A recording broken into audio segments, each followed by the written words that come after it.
Hi hello ನಮಸ್ಕಾರ. English with ಶ್ರದ್ಧಾ ಕನ್ನಡ ಚಾನಲ್ಗೆ ನಿಮಗೆಲ್ಲರಿಗೂ ಹಾರ್ದಿಕ ಸ್ವಾಗತ. ವೆಲ್ಕಮ್ ಟು ಇಂಗ್ಲಿಷ್ ವಿತ್ ಶ್ರದ್ಧಾ ಕನ್ನಡ. ನನ್ನ ಹೆಸರು ಶ್ರದ್ಧಾ.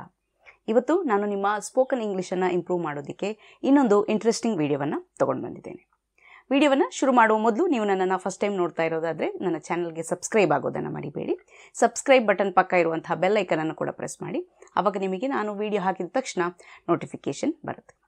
ನಿಮಗೆ ಈ ರೀತಿಯ ವಿಡಿಯೋ ಇಷ್ಟವಾಗೋದಾದರೆ ವಿಡಿಯೋಕ್ಕೆ ಲೈಕ್ ಕೊಡಿ. ನಿಮ್ಮ ಫ್ರೆಂಡ್ಸ್ ಮತ್ತು ಫ್ಯಾಮಿಲಿಯಲ್ಲಿ ಯಾರ್ಯಾರಿಗೆ ಹೆಲ್ಪ್ ಆಗುತ್ತೆ ಅವರೆಲ್ಲರ ಜೊತೆ ವಿಡಿಯೋವನ್ನು ಶೇರ್ ಮಾಡಿ. ಜೊತೆಗೆ ಕಮೆಂಟ್ ಸೆಕ್ಷನಲ್ಲಿ ನನಗೆ ಬರೆದು ತಿಳಿಸಿ ನಿಮಗೆ ಈ ರೀತಿಯ ವಿಡಿಯೋ ಪ್ರಯೋಜನ ಆಗ್ತಾಯಿದೆ ಅಂತ.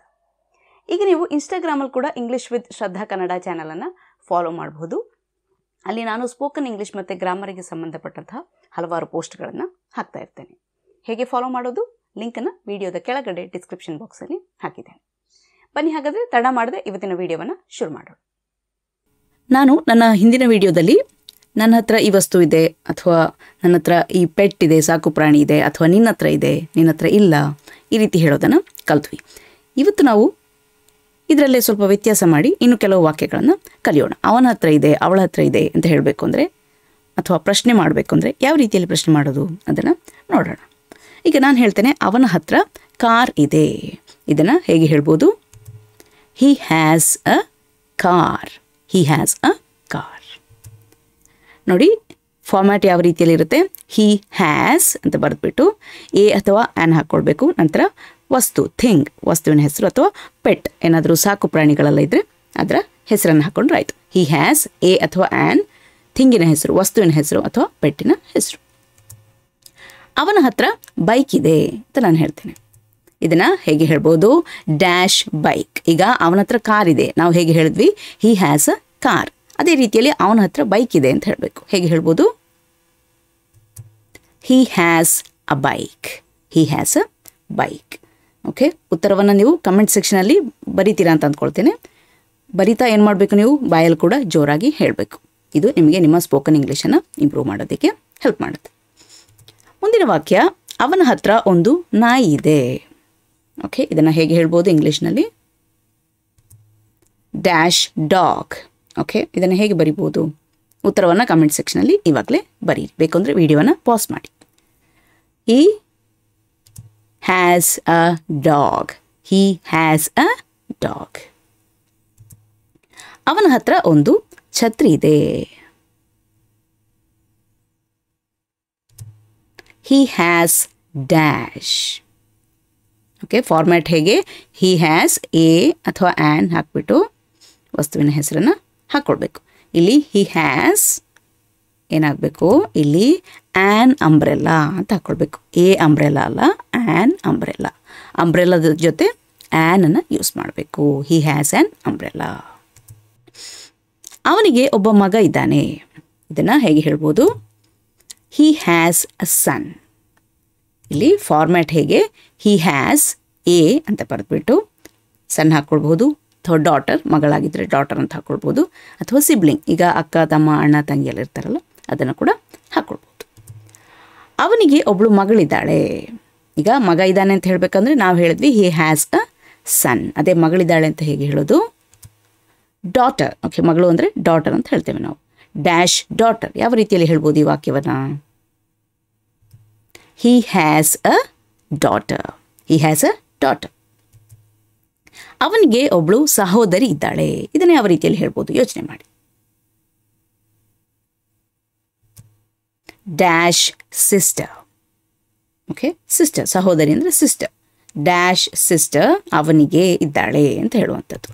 He has a sister. He has a sister. ಅವನಿಗೆ ಒಬ್ಬ ತಮ್ಮ ಇದ್ದಾನೆ. ಇದನ್ನು ಹೇಗೆ ಹೇಳ್ಬೋದು? He has dash. He has a brother. He has a brother. ಈಗ ಅವನಿಗೆ ಕೆಲಸ ಇದೆ. ಕೆಲಸ ಅಂದರೆ ಇಲ್ಲಿ ನಾವು ಜಾಬ್ ಅಂತ ತಗೊಳ್ಳೋಣ. ಅವನಿಗೆ ಕೆಲಸ ಇದೆ. ಇದನ್ನು ಹೇಗೆ ಹೇಳ್ಬೋದು? ಉತ್ತರವನ್ನು ಕಮೆಂಟ್ ಸೆಕ್ಷನಲ್ಲಿ ಇವಾಗಲೇ ಬರೀರಿ. He has ಅಂತಂದ್ಬಿಟ್ಟು ಏನು ಹಾಕ್ಕೊಳ್ಬೇಕು? ಕೆಲಸ ಇದೆ, ಜಾಬಿನ ಬಗ್ಗೆ ಮಾತನಾಡುವಂಥದ್ದು. ಹಾಗಾಗಿ he has a job. He has a job. ಈಗ ಅವನು ಅಂತ ಹೇಗೆ ಹೇಳೋದು ಅಂತ ನಾವು ಕಲ್ತ್ವಿ. ಇವಾಗ ಅವಳ ಹತ್ರ ಇದೆ ಅಂತ ಹೇಗೆ ಹೇಳೋದು ಅದನ್ನು ಕಲಿಯೋಣ. ಅವಳ ಹತ್ರ ಒಂದು ಸ್ಕೂಟರ್ ಇದೆ, ಅದನ್ನು ನಾನು ಹೇಳ್ತೇನೆ ಶಿ ಹ್ಯಾಸ್ ಅ ಸ್ಕೂಟರ್. ಅವನ ಹತ್ರ ಇದೆ ಅಂತ ಹೇಳಬೇಕಂದ್ರೆ ನಾನು ಹಿ ಹ್ಯಾಸ್ ಅಂತ ಹೇಳಿಬಿಟ್ಟು ಹೇಳ್ತೇನೆ. ಅವಳ ಹತ್ರ ಇದೆ ಅಂತ ಹೇಳಬೇಕಂದ್ರೆ ಶಿ ಹ್ಯಾಸ್ ಅಂತ ಹೇಳ್ತೇನೆ. She has a scooter. She has ಅಂತ ಹೇಳಿಬಿಟ್ಟು ಎ ಅಥವಾ ಆ್ಯನ್, ನಂತರ ವಸ್ತುವಿನ ಹೆಸರು ಅಥವಾ ಪೆಟ್, ಸಾಕು ಪ್ರಾಣಿ, ಅದನ್ನು ನಾವು ಈ ಫಾರ್ಮ್ಯಾಟ್ನಲ್ಲಿ ಹಾಕ್ಕೊಳ್ಬೋದು. ಈಗ ಅವಳ ಹತ್ರ ಒಂದು ಪುಸ್ತಕ ಇದೆ. ಆಗ ಸ್ಕೂಟರ್ ಇದೆ ಅಂತ ಹೇಳಬೇಕಂದ್ರೆ ಶಿ ಹ್ಯಾಸ್ ಅ ಸ್ಕೂಟರ್ ಅಂತ ಹೇಳಿದ್ವಿ. ಇಲ್ಲಿ ಸ್ಕೂಟರ್ನ ಬದಲಾಗಿ ಪುಸ್ತಕವನ್ನು ಹಾಕ್ಕೊಳ್ಬೇಕು. Dash book. ಇಲ್ಲಿ ಬ್ಲ್ಯಾಂಕಲ್ಲಿ ಏನು ಬರಿಬೇಕು? She has a book. She has a book. ಅವಳ ಹತ್ರ ಒಂದು ಬೆಕ್ಕಿದೆ. Dash cat. ಅವಳ ಹತ್ರ ಇದೆ ಅಂತ ಹೇಳಬೇಕು. ಹೇಗೆ? She has a cat. She has a cat. ಅವಳಿಗೆ ಒಬ್ಬ ಮಗ ಇದ್ದಾನೆ. ಇದನ್ನು ನಾನು ಹೀಗೆ ಹೇಳ್ತೇನೆ. She has a son. She has a son. She has ಅಂತ ಹೇಳಿಬಿಟ್ಟು ಎ ಹಾಕ್ಕೊಳ್ಬೇಕು. ನಂತರ ಸನ್, ಡಾಟರ್ ಅಥವಾ ಸಿಬ್ಲಿಂಗ್, ನಾವು ಆವಾಗಲೇ ಮಾತಾಡಿದಾಗೆ ಒಡ ಹುಟ್ಟಿದವರು, ಆಯಿತಾ? ಅಕ್ಕ, ತಮ್ಮ, ಅಣ್ಣ, ತಂಗಿ, ಆಯಿತಾ? ಇಲ್ಲಿ ನಾನು ಮಗ ಅಂತ ಹೇಳ್ತಿದ್ದೇನೆ, ಹಾಗಾಗಿ ಶಿ ಹ್ಯಾಸ್ ಅ ಸನ್ ಅಂತ ಹೇಳ್ತೇನೆ. ಅದೇ ಅವಳಿಗೆ ಒಬ್ಬಳು ಮಗಳಿದ್ದಾಳೆ ಅಂತ ಹೇಳಿದರೆ ಹೇಗೆ ಬರಿಬೇಕು ವಾಕ್ಯವನ್ನು? She has a daughter. She has a daughter. ಅವಳಿಗೆ ಒಂದು ಮಗು ಇದೆ. ಈಗ ಕೂಡ ಒಂದು ವಾಕ್ಯವನ್ನು ಮಾಡ್ಬೋದು. ಓಕೆ, ಅವಳಿಗೆ ಒಂದು ಮಗು ಇದೆ. ಬೇಬಿ ಅಂತ ನಾನು ಹೇಳ್ತೇನೆ. Dash baby. ಇಲ್ಲಿ ಬ್ಲ್ಯಾಂಕ್ನಲ್ಲಿ ಏನು ಫಿಲ್ ಮಾಡಬೇಕು? She has a baby. She has a baby. ಅವಳಿಗೆ ಒಬ್ಬಳು ಸಹೋದರಿ ಇದ್ದಾಳೆ. She has dash. ಸಹೋದರಿ ಇದ್ದಾಳೆ. She has a sister. She has a sister. ಅವಳಿಗೆ ಒಬ್ಬ ಸಹೋದರ ಇದ್ದಾನೆ. ಇದನ್ನು ಯಾವ ರೀತಿಯಲ್ಲಿ ಹೇಳ್ಬೋದು? Dash brother. ಓಕೆ, ಅವಳಿಗೆ ಇದ್ದಾನೆ ಅಂತ ಹೇಳಬೇಕು.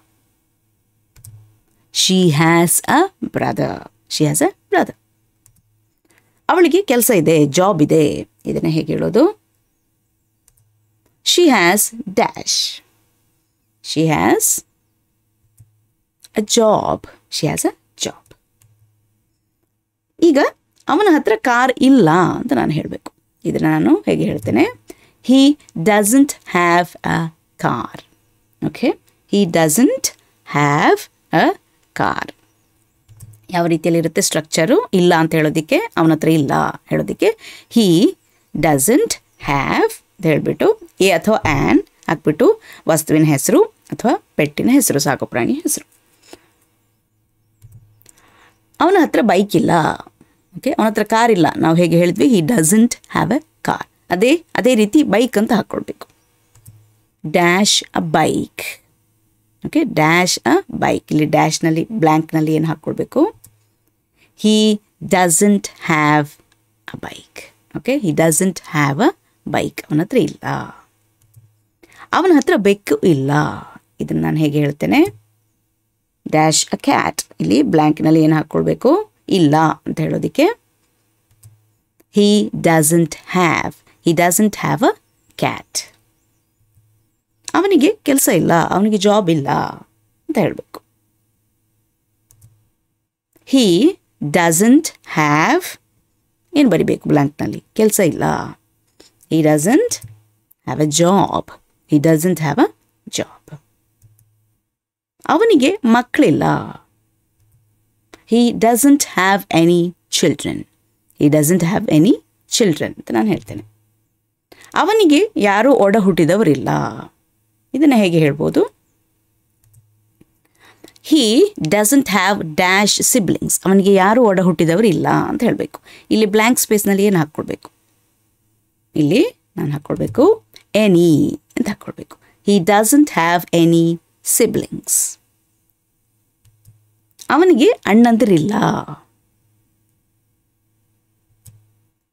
Dash any brothers. ಅವನಿಗೆ ಇಲ್ಲ ಅಂತ ಹೇಳಬೇಕು. ಬ್ಲ್ಯಾಂಕ್ ಸ್ಪೇಸ್ನಲ್ಲಿ ಅವನಿಗಿಲ್ಲ ಅಂತ ಹಾಕ್ಕೊಳ್ಬೇಕು. ಹೇಗೆ?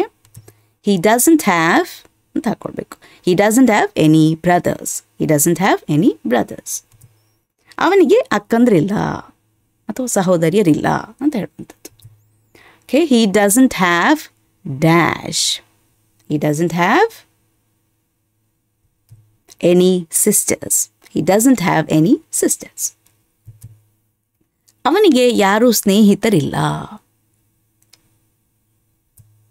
ಹಿ ಡಸಂಟ್ ಹ್ಯಾವ್ ಡ್ಯಾಶ್ ಫ್ರೆಂಡ್ಸ್. ಯಾರು ಸ್ನೇಹಿತರಿಲ್ಲ ಅಂತ ಹೇಳುವಂಥದ್ದು. He doesn't have any friends. Any ಅನ್ನೋದನ್ನು ಈ ಬ್ಲ್ಯಾಂಕ್ನಲ್ಲಿ ಹಾಕ್ಕೊಳ್ಬೇಕು. ಅವನ ಹತ್ರ ಯಾವುದೇ ಪುಸ್ತಕಗಳಿಲ್ಲ. ಇದನ್ನು ಹೇಗೆ ಹೇಳ್ಬೋದು? ಹಿ doesn't have any books. He doesn't have any books. ಇಲ್ಲಿ ನೋಡಿ, ವಸ್ತುವಿನ ಬಗ್ಗೆ ಮಾತನಾಡಬೇಕಂದ್ರೆ ಈ ಫಾರ್ಮ್ಯಾಟನ್ನು ಯೂಸ್ ಮಾಡ್ಬೋದು. ಹಿ ಡಸಂಟ್ ಹ್ಯಾವ್ ಎನಿ ಅಂತ ಹೇಳಿಬಿಟ್ಟು ವಸ್ತುಗಳು, ಓಕೆ, ಥಿಂಗ್ಸಿನ ಬಗ್ಗೆ ಹೇಳುವಂಥದ್ದು. ಹಿ ಡಸಂಟ್ ಹ್ಯಾವ್ ಎನಿ ಅಂತ ಹೇಳಿಬಿಟ್ಟು ಥಿಂಗ್ಸಿನ ಹೆಸರನ್ನು ಹಾಕ್ಕೊಂಡ್ರೆ ಆಯಿತು. ಇಲ್ಲಿ ನಾನು ಬುಕ್ಸ್ ಅಂತ ಹಾಕಿದ್ದೇನೆ. ನೋಡಿ, ಬುಕ್ಸ್ ಅನ್ನೋ ರೀತಿಯಲ್ಲಿ ಈಗ ನಾನು ಪೆನ್ ಅಂತ ಯೂಸ್ ಮಾಡ್ತೇನೆ. ಅವನ ಹತ್ರ ಯಾವುದೇ ಪೆನ್ಗಳಿಲ್ಲ. ಇದನ್ನು ಹೇಗೆ ಹೇಳ್ಬೋದು? ಡ್ಯಾಶ್ ಪೆನ್ಸ್ ಅಂತ ನಾನು ಕೊಟ್ಟಿದ್ದೇನೆ. ಇಲ್ಲಿ ಈ ಬ್ಲ್ಯಾಂಕ್ ಸ್ಪೇಸ್ನಲ್ಲಿ ಏನು ಹಾಕ್ಕೊಳ್ಬೇಕು? He doesn't have any pens. He doesn't have any pens. ಅವಳ ಹತ್ರ ಪುಸ್ತಕ ಇಲ್ಲ ಅಂತ ಹೇಳಬೇಕು. She doesn't have a book. ಹೇಗೆ? She doesn't have a book. She doesn't have a ಅಥವಾ ಆ್ಯನ್ ನಂತರ ವಸ್ತುವಿನ ಹೆಸರು ಅಥವಾ ಪೆಟ್ಟಿನ ಹೆಸರನ್ನು ಹಾಕ್ಕೊಳ್ಬೇಕು. ಅವಳ ಹತ್ರ ಚೀಲ ಇಲ್ಲ, ಬ್ಯಾಗ್ ಇಲ್ಲ ಅಂತ ಹೇಳಬೇಕು. ಹೇಗೆ ಹೇಳ್ತೀರಾ?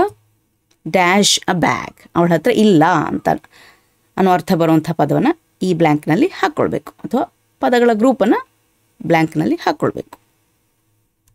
She doesn't have a bag. She doesn't have a bag. ಅವಳಿಗೆ ಕೆಲಸ ಇಲ್ಲ. A job. Dash a job. ಅವಳಿಗೆ ಇಲ್ಲ ಅಂತ ಹೇಳುವಂಥದ್ದು ಹೇಗೆ?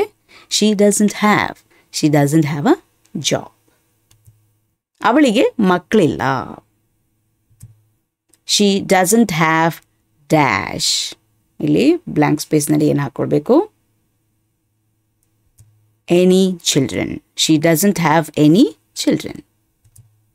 ಅವಳಿಗೆ ಯಾರೂ ಒಡ ಹುಟ್ಟಿದವರಿಲ್ಲ. She doesn't have dash siblings. She doesn't have ಯಾರೂ ಇಲ್ಲ ಅಂತ ಹೇಳುವಂಥದ್ದು. She doesn't have any siblings. She doesn't have any siblings. ಅವಳಿಗೆ ಯಾರೂ ಸ್ನೇಹಿತರಿಲ್ಲ. Dash any friends. ಏನು ಉತ್ತರ ಬರೀಬೇಕು? ಯೋಚನೆ ಮಾಡಿ. ನೀವು ಇವಾಗಲೂ ಕೂಡ ಕಮೆಂಟ್ ಸೆಕ್ಷನಲ್ಲಿ ಉತ್ತರವನ್ನು ಬರೀತಾ ಇದ್ದೀರಾ ಅಂದ್ಕೊಳ್ತಾ ಇದ್ದೇನೆ. She doesn't have any friends. She doesn't have any friends. ಅವಳ ಹತ್ರ ಯಾವುದೇ ಪುಸ್ತಕ ಇಲ್ಲ. ನಾನು ಹೇಳ್ತೇನೆ. She doesn't have any books. Okay, she doesn't have any books. ಇಲ್ಲಿ ಫಾರ್ಮ್ಯಾಟ್ ಹೇಗೆ? ಶಿ ಡಸಂಟ್ ಹ್ಯಾವ್ ಎನಿ ಅಂತ ಬರೆದ್ಬಿಟ್ಟು ಥಿಂಗ್ಸ್, ವಸ್ತುಗಳ ಹೆಸರು. ಅವನ ಹತ್ರ ಯಾವುದೇ ಪೆನ್ಗಳಿಲ್ಲ ಅಂತ ನಾನು ಹೇಳ್ತೀನಿ. ಸಾರಿ, ಅವಳ ಹತ್ರ ಯಾವುದೇ ಪೆನ್ಗಳಿಲ್ಲ. She doesn't have any pens. ಹೀಗೆ she doesn't have any pens. ಈಗ ಪ್ರಶ್ನೆಯನ್ನು ಯಾವ ರೀತಿಯಲ್ಲಿ ಕೇಳಬಹುದು ಅಂತ ನೋಡೋಣ. ಅವನ ಹತ್ರ ಕಾರ್ ಇದೆಯಾ ಅಂತ ಕೇಳೋದಾದರೆ ಇದನ್ನು ನಾನು ಹೇಗೆ ಕೇಳ್ತೇನೆ? Does he have a car. Does he have A car. ಇಲ್ಲಿ ನೋಡಿ, ಹಿಯ ಜೊತೆ ನಾನು ಹ್ಯಾವನ್ನು ಯೂಸ್ ಮಾಡ್ತಿದ್ದೀನಿ. ಯಾಕೆಂದರೆ ಇದ್ರ ಮೊದಲು ನಾನಿಲ್ಲಿ ಡಸ್ಸನ್ನು ಹಾಕ್ಕೊಂಡಿದ್ದೇನೆ. ಅದೇ ಸೆಂಟೆನ್ಸ್ ಮಾಡಬೇಕಂದ್ರೆ ಹಿ ಹ್ಯಾಸ್ ಅಂತ ನಾವು ಯೂಸ್ ಮಾಡ್ತೀವಿ. He has A car. ಅದೇ ಪ್ರಶ್ನೆಯನ್ನು ಕೇಳಬೇಕು ಅಂದರೆ ನಾನು ಡಸ್ ಹಾಕ್ಕೊಂಡ ಕಾರಣ does he have A car ಅಂತ ಹೇಳಬೇಕು. Does he has A car ಅಂತ ಹೇಳಬಾರ್ದು. Does he have a car. ಇಲ್ಲಿ ಫಾರ್ಮ್ಯಾಟ್ ಹೇಗೆ? ಡಸ್ ಹಿ ಹ್ಯಾವ್ ಅಂತ ಹೇಳಿಬಿಟ್ಟು ಎ ಅಥವಾ ಆ್ಯನನ್ನು ಹಾಕ್ಕೊಳ್ಬೇಕು. ನಂತರ ವಸ್ತುವಿನ ಹೆಸರು ಅಥವಾ ಪೆಟ್ಟಿನ ಹೆಸರು. ಅವನ ಹತ್ರ ಬೈಕ್ ಇದೆಯಾ? ಇದನ್ನು ಹೇಗೆ ಹೇಳ್ಬೋದು? Does he have a bike. ಹೇಗೆ? Does he have a bike. ಅವನಿಗೆ ಒಬ್ಬ ಮಗ ಇದ್ದಾನಾ? ಯಾವ ರೀತಿಯಲ್ಲಿ ಹೇಳ್ಬೋದು? ಯೋಚನೆ ಮಾಡಿ. ಅವನಿಗೆ ಒಬ್ಬ ಮಗ ಇದ್ದಾನಾ? ಡ್ಯಾಶ್ ಅ ಸನ್. ಈಗ ಕಾರ್ ಇದೆಯಾ ಅಂತ ನಾವು ಹೇಗೆ ಕೇಳಿದ್ವಿ? Does he have a car. ಅದೇ ಇಲ್ಲಿ ನಾನು ಕೇಳ್ತಾ ಇದ್ದೀನಿ, ಮಗ ಇದ್ದಾನಾ? ಅ ಸನ್. ಅವನಿಗೆ ಮಗ ಇದ್ದಾನಾ ಅಂತ ಕೇಳುವಂಥದ್ದು. Does he have a son. Does he have a son. ಅವನಿಗೆ ಒಬ್ಬಳು ಮಗಳಿದ್ದಾಳ. Dash a daughter. ಇಲ್ಲಿ ಬ್ಲ್ಯಾಂಕ್ನಲ್ಲಿ ನಾನು ಹಾಕ್ಕೊಳ್ತೇನೆ. Does he have a daughter. Does he have a daughter. ಅವನಿಗೆ ಒಬ್ಬ ಸಹೋದರ ಇದ್ದಾನ. Does he have dash. Blank ಸ್ಪೇಸ್ನಲ್ಲಿ ಏನು ಬರಿಬೇಕು? A brother. Does he have a brother. ಅವನಿಗೆ ಸಹೋದರರಿದ್ದಾರಾ? Does he have dash brothers. Does he have dash brothers. ಈ ಬ್ಲ್ಯಾಂಕ್ ಸ್ಪೇಸ್ನಲ್ಲಿ ಏನು ಹಾಕ್ಕೊಳ್ಬೇಕು? Any. Does he have any brothers. ಅವನಿಗೆ ಸಹೋದರಿಯರಿದ್ದಾರಾ? Does he have dash. Does he have any sisters. Does he have any sisters. ಅವನಿಗೆ ಒಡ ಹುಟ್ಟಿದವರಿದ್ದಾರಾ? Does he have any ಒಡ ಹುಟ್ಟಿದವರು. ಇದಕ್ಕೆ ನಾವು ಏನಂತ ವರ್ಡ್ ಯೂಸ್ ಮಾಡ್ತೇವೆ? ನಾವು ಹಲವಾರು ಸರಿ ಕಲ್ತ್ವಿ. ಸಿಬ್ಲಿಂಗ್ಸ್ ಅಲ್ವಾ? Does he have any siblings. ಅವನಿಗೆ ಮಕ್ಕಳಿದ್ದಾರಾ? Dash any children. ಅವನಿಗೆ ಇದ್ದಾರಾ ಹೇಗೆ ಕೇಳುವಂಥದ್ದು? Does he have any children. ಅವಳ ಹತ್ರ ಬೈಕ್ ಇದೆಯಾ? Does she have bike. ಅವನ ಹತ್ರ ಇದೆಯಾ? Does he have. ಅವಳ ಹತ್ರ ಇದೆಯಾ? Does she have. Does she have ನೋಡಿ format. Does she have a ಅಥವಾ ಆ್ಯನ್, ಥಿಂಗ್ ಅಥವಾ ಪೆಟ್. ಅವಳ ಹತ್ರ ಸಾಕು ಪ್ರಾಣಿ ಇದೆಯಾ? Does she have dash. Does she have ಸಾಕು ಪ್ರಾಣಿ ಅನ್ನೋದಕ್ಕೆ ನಾವು ಏನು ಹೇಳ್ತೇವೆ? Pet. Does she have a pet. ಅವಳಿಗೆ ಒಬ್ಬ ಮಗ ಇದ್ದಾನಾ? ಅ ಸನ್ ಅಂತ ನಾ ಕೇಳ್ತೇನೆ. ಬ್ಲ್ಯಾಂಕ್ ಸ್ಪೇಸ್ನಲ್ಲಿ ಏನು ಹಾಕ್ಕೊಳ್ಬೇಕು? ಅವಳಿಗೆ ಇದ್ದಾನಾ ಅಂತ ಕೇಳುವಂಥದ್ದು ಅಲ್ವಾ? Does she have a son. Does she have a son. ಅವಳಿಗೆ ಕೆಲಸ ಇದೆಯಾ ಅಂತ ಕೇಳುವಂಥದ್ದು ಹೇಗೆ? Does she have dash. Does she have a job. Does she have a job. ಅವಳಿಗೆ ಯಾರಾದರೂ ಸ್ನೇಹಿತರಿದ್ದಾರಾ? Does she have dash friends. ಯಾರಾದರೂ ಸ್ನೇಹಿತರಿದ್ದಾರಾ? Dash friends. Any friends. Does she have any friends. ಅವಳ ಹತ್ರ ಯಾವುದಾದ್ರೂ ಪುಸ್ತಕ ಇದೆಯಾ? Dash books. ಬ್ಲ್ಯಾಂಕ್ ಸ್ಪೇಸ್ನಲ್ಲಿ ಏನು ಹಾಕೊಳ್ಬೇಕು? ಅವಳ ಹತ್ರ ಇದೆಯಾ, ಯಾವುದಾದ್ರೂ ಇದೆಯಾ ಅಂತ ಕೇಳುವಂಥದ್ದು. Does she have any books. Does she have any books. ಅವಳಿಗೆ ಮಕ್ಕಳಿದ್ದಾರಾ? Does she have any dash. ಮಕ್ಕಳು ಅನ್ನೋದಕ್ಕೆ ಹೇಗೆ ಹೇಳ್ತೇವೆ ನಾವು? Children. Does she have any children. ಅವಳಿಗೆ ಒಡ ಹುಟ್ಟಿದವರಿದ್ದಾರಾ? ಇದನ್ನು ಹೇಗೆ ಬರೀಬಹುದು? Dash siblings. ಓಕೆ, ಒಡ ಹುಟ್ಟಿದವರು ಸಿಬ್ಲಿಂಗ್ಸ್. ಅವಳಿಗೆ ಇದ್ದಾರಾ ಅಂತ ಕೇಳುವಂಥದ್ದು ಹೇಗೆ ಕೇಳ್ಬೋದು? Does she have any siblings. Does she have any siblings. ಅವನ ಹತ್ರ ಏನಿದೆ? ಇದನ್ನು ನಾನು ಹೇಗೆ ಕೇಳ್ತೇನೆ? What does he have. ಹೇಗೆ? What does he have. ಅವನ ಹತ್ರ ಏನಿದೆ? ವಾಟ್ ಡಸ್ ಹಿ ಹ್ಯಾವ್ ಅಂತ ಕೇಳುವಂಥದ್ದು. ಅದೇ ಅವಳ ಹತ್ರ ಏನಿದೆ ಇದನ್ನು ಹೇಗೆ ಕೇಳ್ಬೋದು? ಈಗ ನೀವು ಕಲ್ತ್ರಿ ಅವನ ಹತ್ರ ಹೇಗಿದೆ? What does he have. ಅದೇ ಅವಳ ಹತ್ರ ಏನಿದೆ ಅಂತ ಕೇಳುವಂಥದ್ದು ಹೇಗೆ? Dash she have. What does she have. ಹೇಗೆ? What does she have. Okay, ಈ ರೀತಿ ಪ್ರಶ್ನೆ ಕೇಳಿದ್ರೆ ವಾಟ್ ಡಸ್ ಶಿ ಹ್ಯಾವ್, ಆಗ ನಾವು ಹೇಳ್ಬೋದು she has A car, she has A dog, she has A bike, she has A cat. ಈ ರೀತಿಯಲ್ಲಿ ಉತ್ತರವನ್ನು ಕೊಡುವಂಥದ್ದು. ಏನಿದೆ ಅವಳ ಹತ್ರ? ಅವಳ ಹತ್ರ ಇದಿದೆ, ಕಾರ್ ಇದೆ, ಅವಳ ಹತ್ರ ಬೈಕ್ ಇದೆ, ಅವಳ ಹತ್ರ ಪುಸ್ತಕ ಇದೆ. ಈ ರೀತಿಯಲ್ಲಿ ಉತ್ತರವನ್ನು ಕೊಡುವಂಥದ್ದು. ಇವತ್ತಿನ ವಿಡಿಯೋದಲ್ಲಿ ಇಷ್ಟೇ. ವಿಡಿಯೋ ನಿಮಗೆ ಪ್ರಯೋಜನ ಆಗಿದೆ ಅಂತ ಅಂದ್ಕೊಳ್ತಾ ಇದ್ದೀನಿ. ಚೆನ್ನಾಗಿ ಪ್ರಾಕ್ಟೀಸ್ ಮಾಡಿದ್ದೀರಾ ಅಂದ್ಕೊಳ್ತಾ ಇದ್ದೀನಿ. ಇನ್ನೊಂದು ವಿಡಿಯೋದೊಂದಿಗೆ ನಿಮ್ಮನ್ನು ನಾನು ಭೇಟಿಯಾಗ್ತೇನೆ. ಅಲ್ಲಿಯವರೆಗೆ ಖುಷಿಯಾಗಿರಿ, ಸ್ಮೈಲ್ ಮಾಡ್ತಾ ಇರಿ. Be happy, keep smiling. Bye.